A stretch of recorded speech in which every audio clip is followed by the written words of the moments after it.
Today we're going to talk about your insurance policy and the coverages that you purchase. And I want to explain what your coverages are so that you can be educated when you go to your insurance agent and buy what you need and not maybe something that you don't based upon your particular situation. So let's talk about what is required under Florida law, because many people don't know what Florida law requires of you. Florida law only requires two things. The first thing is something called PIP insurance, which is no fault. And that is required to cover yourself for $10,000 of medical bills. And you think about it for a minute, it's required no matter who's at fault. And people ask me, John, all the time, it wasn't my fault. The accident wasn't my fault. Why does my insurance company have to pay? And this is one of the requirements of Florida law. And what Florida said many years ago is that there's a lot of people out there that might be negligent and not have insurance. So we want everybody to protect themselves in a car accident. So you're required to have a certain amount of coverage, just $10,000, to cover you to protect yourself. Okay? And that's one of the main coverages that Florida law requires. The second one, and people don't realize this, it's required to cover another person's car if you damage it in an accident. Okay, and that's important because it doesn't cover your own car. It's called property damage. So PIP and property damage are the two things required in Florida law. And property damage only comes into play if you cause an accident, are at fault, and damage someone else's car. That's money to fix somebody else's car. For some reason, the state of Florida decided that it was important for people to have that coverage to protect other people. Well, when folks find this out, they ask me, well, John, what if somebody else injures me? Aren't I protected? What if I'm injured really bad, more than $10,000? That could be a short stay in a hospital. And what I tell them is there's no requirement under Florida law for anybody to have any other coverages than what I just described. But there are coverages that you can purchase to protect yourself.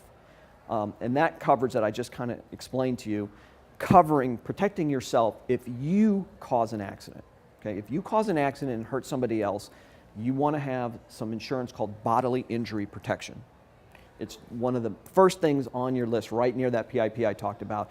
And it can be $10,000, $50,000, and it's usually split up by how much per accident, per person per accident. So it's split up a couple of different ways, but it's very identifiable on your coverages sheet you get from your insurance company. So bodily injury covers you if you injure someone else. So if they make a claim against you, you're protected. Your assets are protected, if you will. Now, in the same token, what happens if you're injured? There's no law out there that says anybody has to cover you. There's actually an insurance coverage called underinsured, uninsured coverage that you can purchase to protect yourself above and beyond that $10,000 of PIP I described. And that can be $10,000, $50,000, $100,000, even more coverage to protect you. If someone else hits you, injures you, now your policy will cover you also. And that way, if you purchase those simple basic coverages, it doesn't matter if another person doesn't have insurance, which about 40% of people on the road don't have that kind of coverage. So we tell folks all the time, get this coverage. It's probably the most important coverage that you're going to get because people out there aren't required to have it and they just simply don't. They don't spend the money. Most people don't care. So protect yourself there. So we've got bodily injury. We've got the uninsured coverage to protect you when you're injured. The state required coverages. What about your car? What if you get in a car accident and somebody else doesn't have insurance or it's your fault? You have to purchase collision. Collision and property damage on your coverages explanation are two entirely different coverages, and people don't realize it. They're not explained properly that those cover different things, and you need both. And it's important to have both because most people can't afford to spend thousands of dollars to fix their car if they're in an accident when it's their fault, or if they're in an accident and somebody else hits them and they're uninsured. So you have to protect yourself there, protect your vehicle. It's also important to think about when you talk about collision and that property damage is the amounts. It's actually relatively inexpensive coverage, and you want to raise that limit up more than $5,000 or $10,000, even more than $20,000, because when you're in an accident, property damage may not just include the car that you damage. It may include that Mercedes you damaged, which is going to cost a lot more than $10,000 or $20,000 to fix maybe. Or it might include a telephone pole or a guardrail. Many, many, many thousands of dollars. So when you talk about that insurance, think about all the other things that might get damaged when you're in an accident. If you simply hydroplane on water and cause an accident, you did nothing wrong, the road caused it, under the law it's still your fault, driving carelessly under the conditions. So anything can happen, so be prepared for that. Those are the basic coverages that we recommend for everyone to have. And if you talk to your agent, the rates, depending on the coverages, the way you mix and match, can be very affordable. Any questions? Yeah, from what you said, I think I would understand that I should probably carry more than 10,000 in the PIP coverage. Is that right? Well, there's only a PIP only is $10,000, but there are certain ways that you can purchase something called medical payments. That's that additional coverage that is not so necessary as the other coverages, especially if you have health insurance and other ways to pay your medical bills. But you can actually, on your insurance policy, add to that PIP coverage, that $10,000, by purchasing medical payments coverage, which will get you any amount for just paying your medical bills. So yes, that could be an important coverage that you could purchase. Okay. Thank you. John, if I'm in an accident and it's my fault, should I call a lawyer? Well, I think that everyone should call a lawyer if they're in an accident. There are several reasons why. Just as you said, you go to an accident scene, you are written a ticket, you believe it's your fault, but many, many times it's not as cut and dry as that. In the insurance realm or the insurance world, we compare fault. So when someone writes you a ticket, a police officer writes you a ticket, it's very cut and dry. You're either at fault or you're not at fault, or the cop can't decide. That's the three choices a police officer has when you deal with an accident. But in the case of a parking lot accident where someone blindly comes around the corner while somebody's backing out, both parties should have been more careful.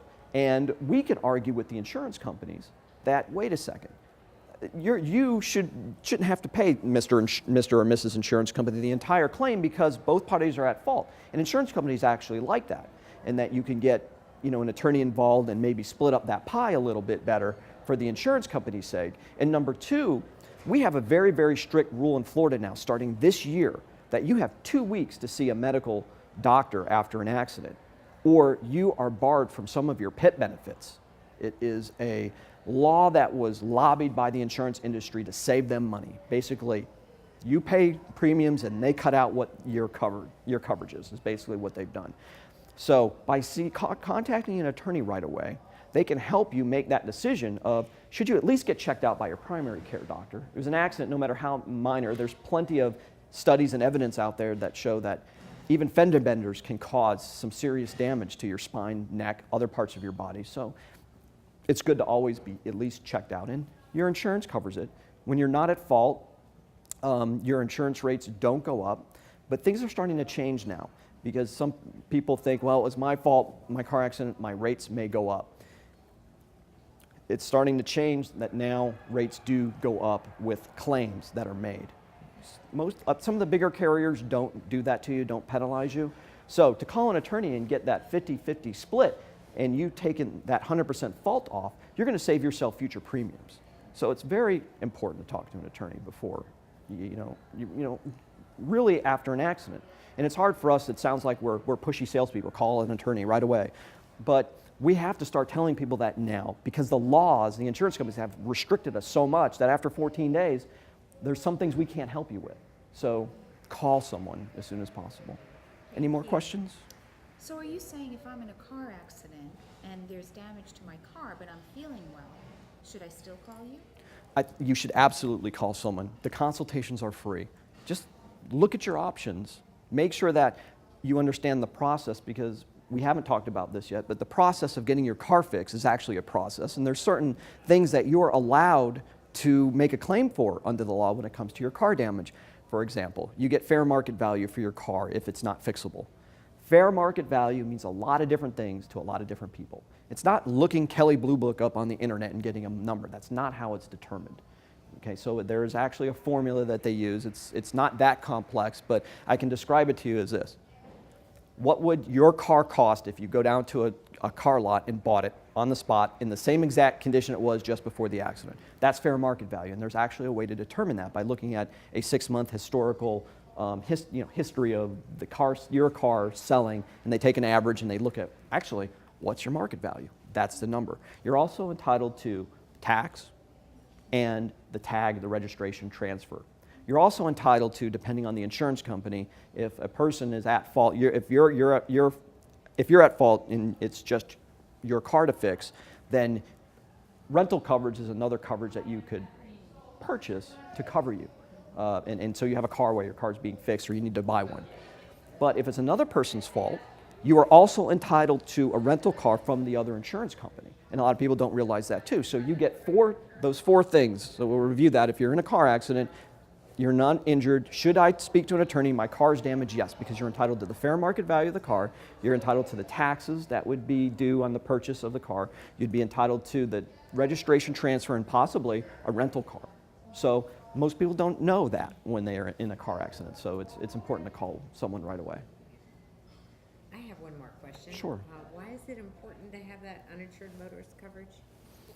It's very important to have uninsured motorist coverage because that is the coverage, and it's one of the only ones that cover you when another person causes an accident and is uninsured.